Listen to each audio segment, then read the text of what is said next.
میں مدینہ میں تھا تو میرے ایک دوست نے کہا، عرب تھا، کہ میری گاڑی وہاں ورکشاپ میں ٹھیک ہو گئی ہے، میرے ساتھ چلو۔ تو وہ گاڑی تم چلا لینا، میں یہ چلا کہ تم پھر واپس مولانا سعید خان صاحب کی رہائش گاہ پر ہم ٹھہرے ہوئے تھے۔ میں نے کہا مجھے یہ جو لیفٹ ہینڈ ہے یہ مجھے چلانی، میں نے کبھی چلائی نہیں، تو کوئی ٹکر نہ ہو جائے۔ کہا نہیں کوئی مسئلہ نہیں، لیفٹ رائٹ ایک ہی بات ہے۔ میں کہا چلو ٹھیک۔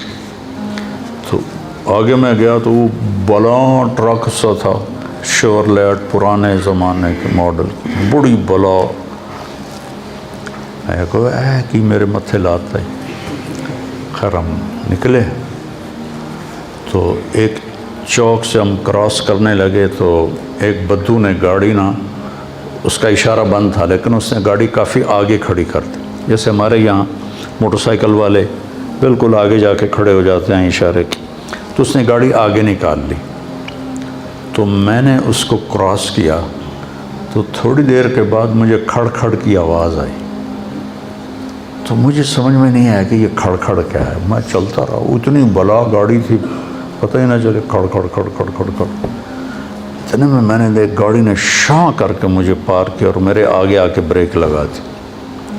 بریک لگائی تو اس میں وہ بدو، اس کو میں نے دیکھ لیا تھا، وہ آگے غصے میں کہا کچھ ہو گیا۔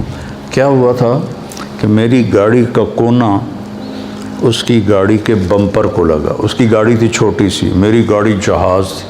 اس نے اس کو یوں کیا تو پورا بمپر اکھڑ کے میری گاڑی کے ساتھ لگ گیا اور وہ میرے ساتھ جا رہا تھا اور مجھے پتہ ہی کوئی نہیں۔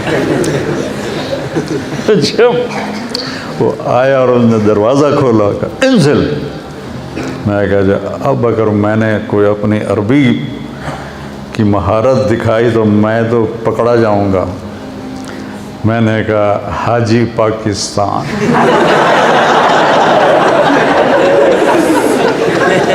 انہوں نے کہا انزل۔ میں نے کہا حاجی پاکستان۔ پھر وہ کہا انزل۔ میں نے کہا حاجی پاکستان۔ تو وہ ہنسنے لگا، کہنے لگا روح۔